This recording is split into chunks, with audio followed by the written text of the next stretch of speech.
Good morning, my dear students and faculty members who are watching this video at this channel. Myself, Dr. K.C. Soni, Professor in Zoology, Government Lohia Postgraduate College, Churu, affiliated to Maharaja Ganga Singh University, Bikaner. In today's lecture series of animal taxonomy, I am going to deliver a very important talk on variation in taxonomy. प्रिय साथियों और विद्यार्थियों, आज की व्याख्यानमाला की श्रृंखला में वेरिएशन इन टैक्सोनॉमी पे मैं आपसे चर्चा करने जा रहा हूं और ये काफ़ी इम्पोर्टेंट एस्पेक्ट है, काफ़ी इम्पोर्टेंट टॉपिक है। और टैक्सोनॉमी के क्षेत्र में काम करने वाले वैज्ञानिक जब अलग अलग एनिमल्स को अलग अलग सिचुएशंस में, अलग अलग फील्ड में, अलग अलग जोग्राफिक एरिया में ऑब्जर्व करते हैं तो उनको अनेक अनुभवों का सामना करना पड़ता है और उन्हीं अनुभवों पर आधारित आज का ये व्याख्यान है। और आप बहुत ही इंटरेस्टिंग टॉपिक है एग्जामिनेशन की दृष्टि से, प्रतियोगी परीक्षाओं की दृष्टि से, तो मैं विस्तृत रूप से इस व्याख्यान पे आपसे चर्चा करूंगा। A knowledge of variation is necessary for the taxonomist to make a decision as to whether certain animals represent in different species or variants. Variations are divided into two types, extrinsic variation and intrinsic variations. Taxonomist को जब कोई भी animal, कोई भी specimen जैसे collect करके लाए और उस स्पीसीज का जब आइडेंटिफिकेशन हो जाता है तो कई बार डिसीजन लेने में प्रॉब्लम आ जाती है। तो डिसीजन को 100% करेक्ट करने के लिए वेरिएशंस का नॉलेज होना बहुत जरूरी है। और इन वेरिएशंस को दो मुख्य टाइप में डिवाइड किया गया है। First is extrinsic variation and second is intrinsic variation. ये एक आउटलाइन फ्लो चार्ट है, एक्सट्रिंसिक वेरिएशन और इंट्रिंसिक वेरिएशन। एक्सट्रिंसिक वेरिएशन भी चार तरह की है, प्रोग्रेसिव टाइप की, सोशल टाइप की, इकोलॉजिकल टाइप की और ट्रॉमेटिक टाइप की। इंट्रिंसिक वेरिएशंस को दो टाइप में डिवाइड किया गया है, सेक्स एसोसिएटेड और नॉन सेक्स एसोसिएटेड। और इनकी भी फर्दर सब टाइप्स है। प्रोग्रेसिव जैसी दो प्रकार की है, age type, seasonal type. Ecological में भी मुख्यतः 6 टाइप है, habitat type, host determined type, density dependent type, climatic type, heterogonic type, neurogenic type. Traumatic में भी दो टाइप की है, पैरासिटिक और एक्सीडेंटल। इसी तरह सेक्स एसोसिएटेड ये 5 प्रकार की है, primary sex variation, secondary sex variation, alternating sex generation, gynandromorph, intersex. और नॉन सेक्स एसोसिएटेड में कॉन्टिन्यूस वेरिएशन, डिसकॉन्टिन्यूस वेरिएशन और सेक्स लिमिटेड पॉलीमॉर्फिज्म। तो सभी का एक एक एग्जांपल लेते हुए मैं आपको एक्सप्लेन करूंगा। फर्स्ट कैटेगरी अपन डिस्कस करने जा रहे हैं, दैट इज एक्सट्रिंसिक वेरिएशन। और एक्सट्रिंसिक वेरिएशन में भी 4 फर्दर सब टाइप्स हैं, progressive variation, social variation, ecological variation और ट्रॉमेटिक वेरिएशन। अब इसमें first category that is progressive variation. Such variation occurs in the member of a species due to difference in age of two members and due to changes in season. तो इस तरह की जो विभिन्नताएं होती है वो स्पीसीज के आयु में डिफरेंस होने के कारण हो सकती है या क्लाइमेटिक सीजन में चेंज होने के कारण हो सकती है। जैसे इसकी पहली जो फर्दर वैरायटी है that is age variation. Immature individuals larval stages are quite different from their adults. तो किसी भी प्राणी की जो इमेच्योर प्रावस्थाएं जो होती है या उनकी लार्वा प्रावस्थाएं जो होती है वो उनके अडल्ट से टोटली डिफरेंट होती है। मेंढक का जैसे टैडपोल लार्वा देख लो, अलग तरह का है, उसके अंदर पूंछ होती है, टांगे होती है, गिल्स पाए जाते हैं, जबकि अडल्ट मेंढक में पूंछ नहीं होती है, गिल्स गायब हो जाते हैं। Sometimes they are reported as different species.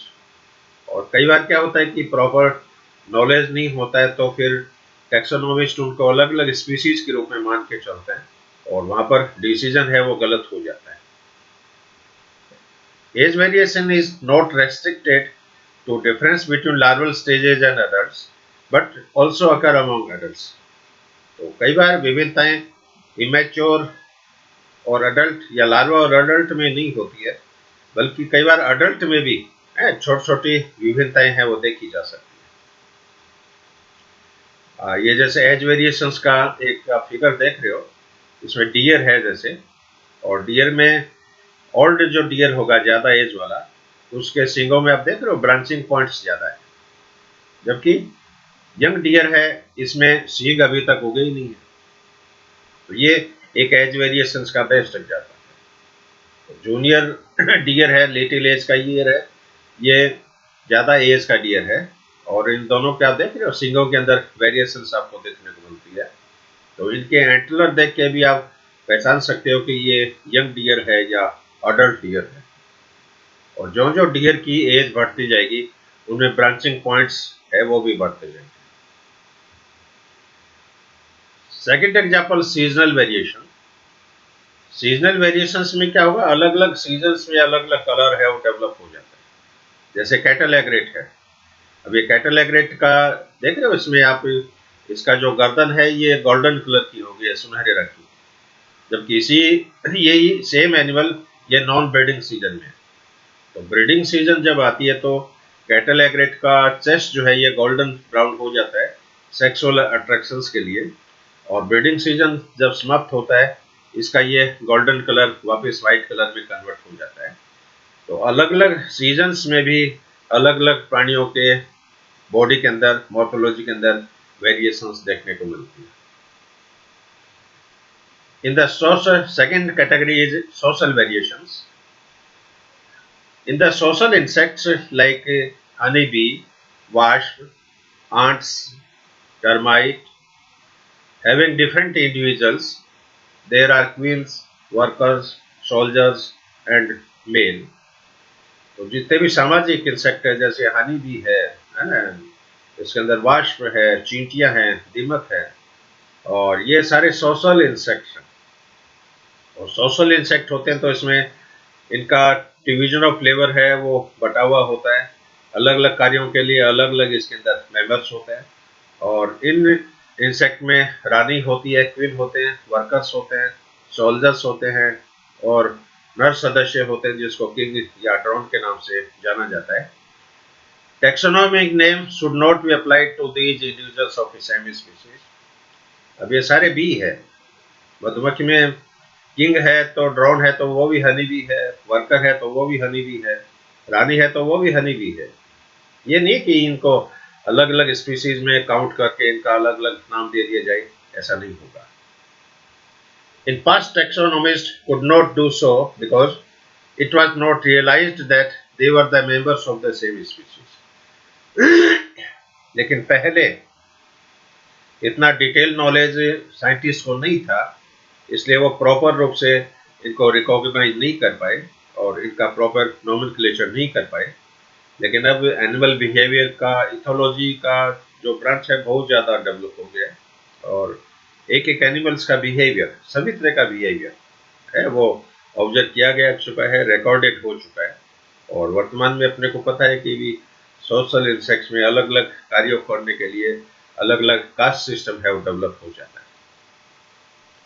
इस फिगर आप देख रहे हो हनी बी में, ये जैसे वर्कर भी है, आकार में छोटी होती है, और इसके अंदर जो स्टिंग एपरेटस है वो पाया जाता है। रानी मक्खी आकार में बड़ी होती है क्योंकि ये फर्टाइल है और इसका मेन काम है अंडे देना होता है।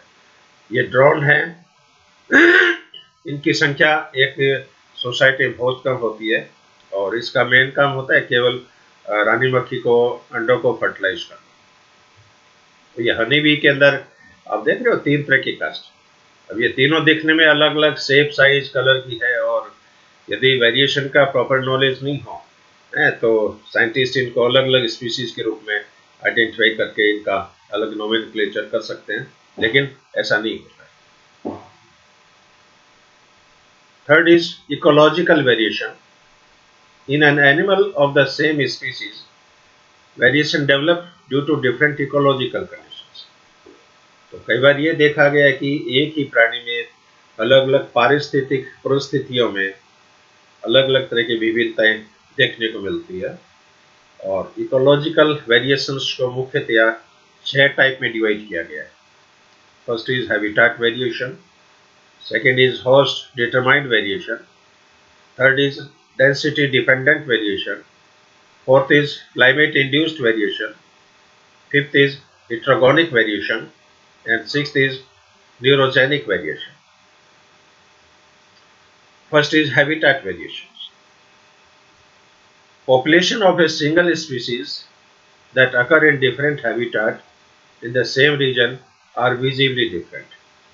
तो कई बार ये देखा गया है कि एक ही तरह के आवास और वास स्थान में रहने वाले जो सजीव है उनका अलग अलग हैबिटाट में बॉडी के शेप, साइज, कलर अलग अलग तरह की होती है।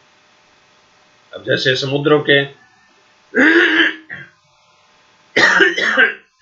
नीचे गहरे पैंदे में जो रहने वाली जो मछली है वो प्राय चपटी होती है जैसे प्लेरोनेक्टिस, और उसी समुद्र में सरफेस के ऊपर जो रहने वाली जो मछलियां हैं वो स्पिंडल शेप होती है और लेटरली कंप्रेस्ड होती है। अब समुद्र एक ही है, लेकिन एक मछली समुद्र के गहरे पैंदे में है, एक मछली समुद्र की सरफेस के ऊपर है, और अलग अलग हैबिटेट होने के कारण इनके शरीर की आकार और आकृति है वो टोटली परिवर्तित हो गई है।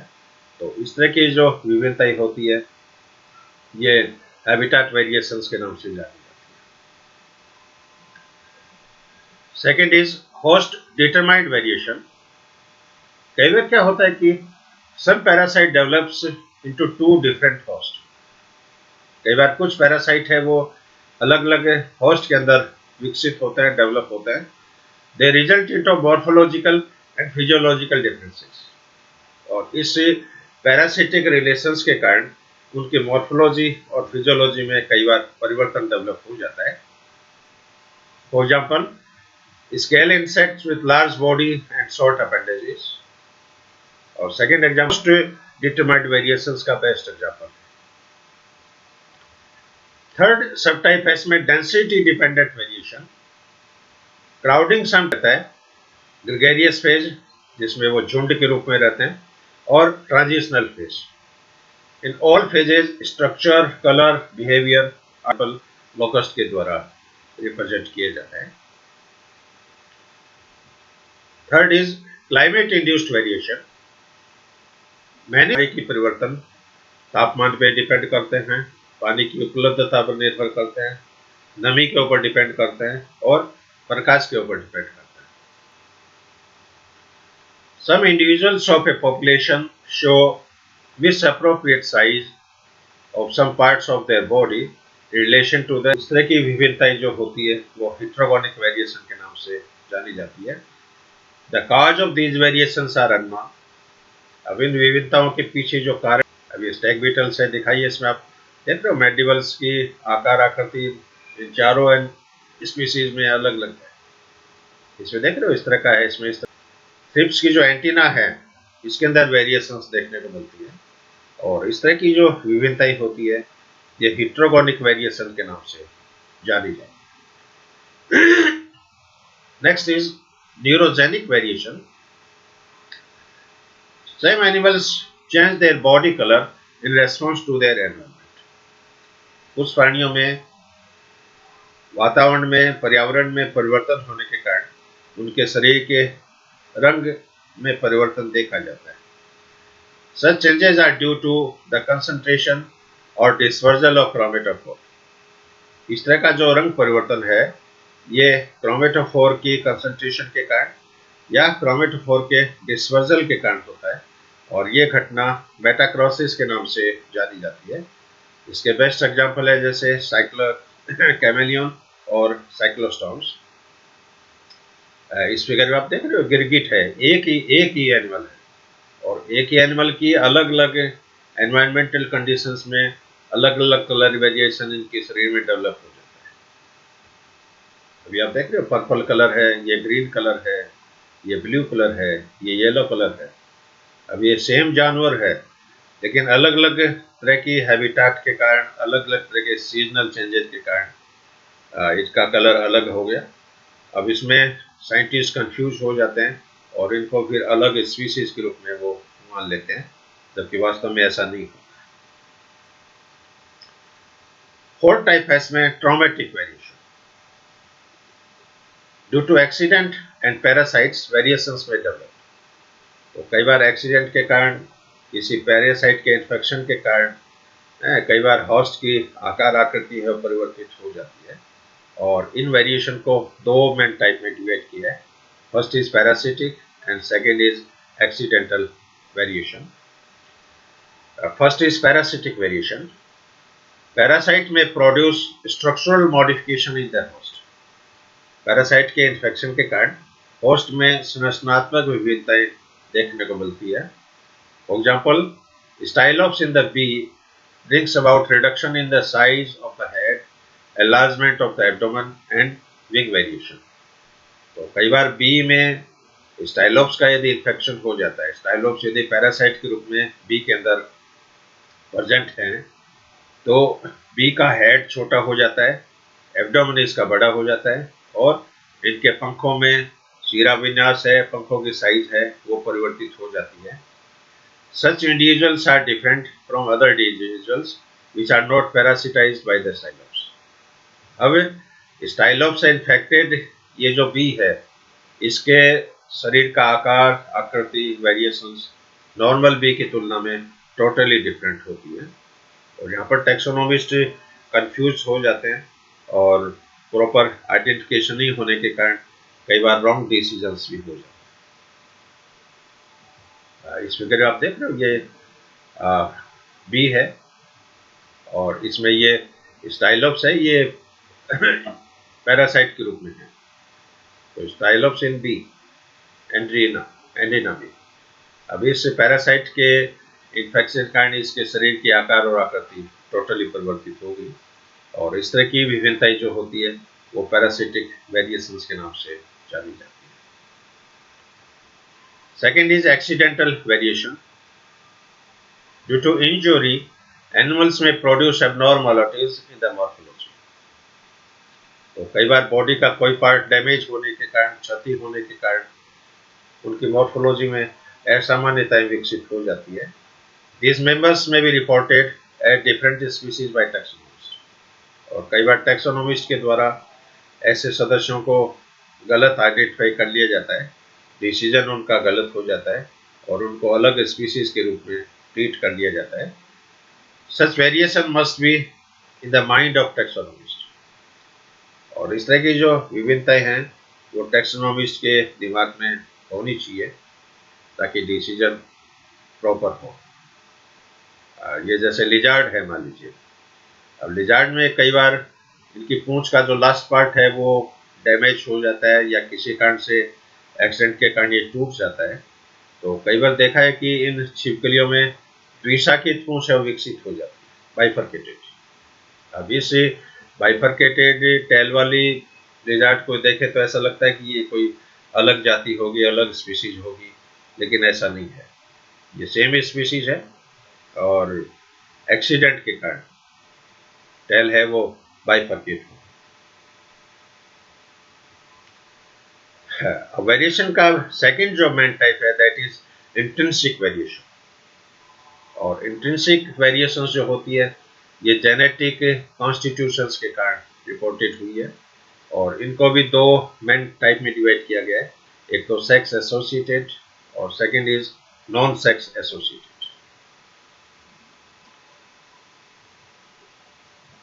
Variation due to differences in genetic constitution are also reported. First category is sex-associated variation. Such variation may be sex-limited or associated with one or other sex or sex characters or mode of reproduction। तो इस तरह की जो विभिन्नताएं हैं वो लिंग सीमित भी हो सकती है, एक अथवा अन्य सेक्स मेंबर के साथ भी संबंधित हो सकती है, सेक्स करैक्टर्स के साथ संबंधित हो सकती है, या प्रजनन के तरीके के साथ संबंधित हो सकती है। और सेक्स एसोसिएटेड वेरिएशन है, ये भी 5 प्रकार की होती है। Primary sex differences, secondary sex variation, alternating generation, gynandromorph और intersex. First type is primary sex variation. These variation occurs in primary sex organs. अब कई बार क्या होता है कि अपने ह्यूमन के अंदर भी जो प्रिमिटिव गॉनड या टेस्टिस जो होता है वो उदर गुहा में होता है, एब्डोमिनल कैविटी में होता है, और जो जो बच्चे का डेवलपमेंट होता है ये टेस्टिस बॉडी के बाहर विस्थापित हो जाते हैं. लेकिन कई बार टेस्टिस है वो बॉडी के अंदर ही रह जाते हैं, एब्डोमिनल कैविटी में रह जाते हैं, और ये घटना क्रिप्टोर्किज्म के नाम से जानी जाती है. अब कई बार बिना टेस्टिस के बच्चे डेवलप होते हैं और साइंटिस्ट उनको देखे तो ऐसा लगता है कि ये कोई अलग स्पीशीज हो सकती है, लेकिन वास्तव में ऐसा नहीं है. ये गॉनेट के डिसेंट नहीं होने के कारण ये घटना विकसित हो जाती है, और ये क्रिप्टोर्किज्म का एग्जाम्पल है. Secondary sex variation. In many animals, male and female looks very different. तो कई बार कुछ पक्षियों में, इंसेक्ट में नर और मादा अलग अलग रूप से दिखाई देते हैं. तो कोयल के अंदर आप देख रहे हो, कोयल में नर सदस्य जो है ये ब्लैक कलर का होता है, दिस इज मेल बर्ड, और फीमेल जो है इनकी वो कोबाल्ट ग्रीन की होती है, उसमें पैचेस होते हैं.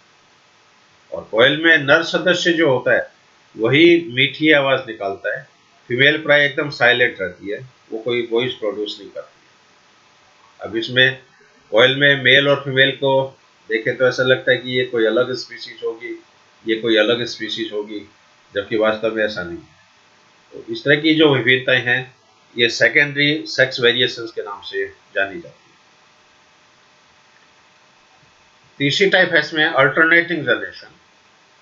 Among many insect, alternation of generation present in which one generation developed by parthenogenesis and next generation developed by sexual reproduction. तो कई बार ये देखा है कि कुछ प्राणियों में पीढ़ी एकांतरण, अल्टरनेशन ऑफ जनरेशन की घटना पाई जाती है, और इन एनिमल्स में एक जनरेशन पार्थिनोजेनेसिस के द्वारा डेवलप होती है और एक जनरेशन सेक्सुअल रिप्रोडक्शंस के द्वारा डेवलप होती है. और इसका बेस्ट एग्जाम्पल एफिड के द्वारा रिप्रेजेंट किया जाता है. तो एफिड के अंदर एसेक्सुअल फेज भी है और सेक्सुअल फेज भी है. एसेक्सुअल फेज है उसमें जनरली पार्थिनोजेनेसिस की जनरेशन है वो देखने को मिलेगी, और सेक्सुअल फेज में लैंगिक जनन के द्वारा उत्पन्न होने वाली संतति वो देखने को मिलेगी. गिनेंद्रोमॉर्फ. These animals have both male and female features. तो इस तरह के जो एनिमल्स होते हैं इनमें शरीर का आधा भाग मेल के रूप में है, आधा भाग फीमेल के रूप में होता है, और इस तरह के जो प्राणी होते हैं वो गिनेंद्रोमॉर्फ के नाम से जाने जाते हैं. ये गिनेंद्रोमॉर्फ 3 प्रकार के हो सकते हैं: बाइलेटरल गिनेंद्रोमॉर्फ, एंटीरो-पोस्टीरियर गिनेंद्रोमॉर्फ और मोजाइक टाइप के गिनेंद्रोमॉर्फ. तो बाइलेटरल गिनेंद्रोमॉर्फ में क्या होगा कि इसका बॉडी का आधा पार्ट मेल के रूप में है, आधा पार्ट फीमेल के रूप में. जैसे फिगर में आप देख रहे हो बटरफ्लाई है, इसमें लेफ्ट साइड की विंग है येलो कलर के हैं, राइट साइड के विंग है ये ब्लैक कलर के हैं. तो ये बाइलेटरल गिनेंद्रोमॉर्फ का एग्जांपल है. एंटीरो पोस्टीरियर गिनेंद्रोमॉर्फ, इस तरह के एनिमल्स में क्या होगा कि शरीर का आगे का भाग मेल है तो पीछे का भाग फीमेल है, या शरीर का आगे का भाग फीमेल है तो पीछे का भाग मेल होता है. इस तरह की जो घटना है ये एंटीरो-पोस्टीरियर गिनेंद्रोमॉर्फ के नाम से जानी जाती है. और मोजाइक टाइप, कई बार ये होता है कि शरीर के अलग अलग हिस्सों में अलग अलग प्रकार के वेरिएशंस देखने को मिलते हैं, और कई बार अपने ह्यूमन के अंदर भी फीमेल है, जैसे लेडीज है वो सेक्सुअल मोजाइक का बेस्ट एग्जांपल है. Next type is intersex. They appear due to upset in the balance between male tendency and female tendency. तो कई बार बच्चे का जब डेवलपमेंट होता है तो सेक्स डिटर्मिनेशन है वो एक अलग फिनोमेनन है, और सेक्स डिफरेंशिएशन है वो अलग फिनोमेनन है. और सेक्स डिटर्मिनेशन, सेक्स डिफरेंशिएशन, इनमें हार्मोन्स का रोल भी होता है, जीन्स का रोल भी होता है. तो कई बार इनके अपसेट होने के कारण इंटरसेक्स प्रकार की संतति है वो डेवलप हो जाती है। दे आर मॉर्फोलॉजिकली डिफरेंट, आकारिक रूप से ये अलग होते हैं। Such situation is found in human and Drosophila. तो इस तरह की जो परिस्थिति है वो मनुष्यों में और ड्रोसोफिला में देखने को मिलती है। इंटेंसिटी की अब सेकेंड टाइप पे अपन आते हैं, that is non sex associated variations. और ये विभिन्नताएं तीन तरह की हैं, कॉन्टिन्यूअस, डिसकंटिन्यूअस और sex limited polymorphism. First type is continuous. No two individuals of a species are same. किसी भी स्पीसीज के दो सदस्य कभी भी एक समान नहीं। For example, in Melania 140 variations are observed, but reality is that they are the same animals. तो कई बार मेलानिया ये मोलस्कन है और इसके कवच को आप देखो तो 114 प्रकार के कवच आपको देखने को मिलेंगे, जिनमें उनकी कॉइलिंग अलग टाइप की है, कलर अलग टाइप की है, साइज अलग टाइप की है। जबकि रियलिटी है ये है कि ये एक ही स्पीसीज के अलग अलग वेरिएशंस हैं। तो इस तरह की जो वेरिएशन होती है ये कॉन्टिन्यूस वेरिएशंस के नाम से जानी जाती है। और यहाँ पर ये मेलानिया के ये चार फिगर मैंने यहाँ पर शो किए हैं। Discontinuous variation. These individuals are different from the normal individuals of the population. Therefore, they may be considered as different species by taxonomists devoid of knowledge of discontinuous variation. तो कई बार ये देख रहे हो आप, इसमें ये लेडी बर्ड बीटल है और लेडी बर्ड बीटल की ये अलग अलग वेरिएशंस हैं। और देख रहे हो आप, इसमें किसी के पंखों पे स्पॉट है, किसी के पंखों में कोई स्पॉट डेवलप नहीं है, किसी में दो स्पॉट है, इसके ये विंग है जैसे ब्लैक कलर के हो गए। अब ये देखने में ऐसा लगता है जैसे अलग अलग स्पीसीज होगी, लेकिन वास्तव में ऐसा नहीं है। ये एक ही स्पीसीज है और एक ही स्पीसीज के अलग अलग वेरिएशंस के कारण इसमें इनमें कई तरह के वेरिएशन विविधताएं हैं वो डेवलप हो जाती है। और तीसरी टाइप है इसमें sex limited polymorphism. It is very common in Lepidoptera. तो सेक्स लिमिटेड पॉलीमॉर्फिज्म की परिघटना लेपिडोप्टेरा के सदस्यों में पाई जाती है। For example, alpha alpha butterfly has two different female forms, one resembling the male is brown colored and the other being largely white. तो अल्फा अल्फा बटरफ्लाई की फीमेल जो होती है उस फीमेल में दो तरह के वेरिएशंस देखने को मिलती है। एक तो गहरे भूरे रंग की होती है, इसको देखने से ऐसा लगता है कि ये मेल बटरफ्लाई होगी, जबकि वास्तव में ऐसा नहीं है, ये फीमेल बटरफ्लाई है। और दूसरी जो है वो एकदम प्योर व्हाइट कलर की होती है। अब ये अल्फा अल्फा बटरफ्लाई के दोनों फीमेल ही है, लेकिन एक ये डार्क कलर की है, एक ये व्हाइट कलर की है। अब इन दोनों को देखने से ऐसा लगता है कि ये अलग अलग जातियां होगी या एक सदस्य नर होगा, एक सदस्य मादा होगी, लेकिन वास्तव में ऐसा नहीं है। और ये दोनों सदस्य फीमेल है, लेकिन कलर वेरिएशंस के कारण इनमें सेक्स लिमिटेड पॉलीमॉर्फिज्म की परिघटना विकसित हो जाती है। सो ये एक concrete idea about taxonomic variation, and I hope you like this lecture and this video. और फिर भी आपके कोई क्वेरी हो, कोई शंका हो, कोई डाउट क्लियर करना चाहे तो आप मेरे व्हाट्सएप नंबर 9444661007 पर आप संपर्क कर सकते हैं। मेरे ईमेल आईडी से भी आप संपर्क कर सकते हैं। और आप इस वीडियो को ज़्यादा से ज़्यादा पढ़ें, अपने साथियों के साथ, स्टूडेंट के साथ इसको ज़्यादा से ज़्यादा शेयर करें। और आपका जो फीडबैक है, कमेंट है, वो भी आप कमेंट बॉक्स में लिखें, ताकि कोई भी किसी प्रकार की कमी यदि रह गई है तो उसको हम रेक्टिफाई करेंगे। और अंत में हमारे डिपार्टमेंट की तरफ से, मेरी तरफ से, हमारे कॉलेज की तरफ से I am highly grateful to you. I'm highly thankful to you. Have a good day. Have a great day. Thank you very much.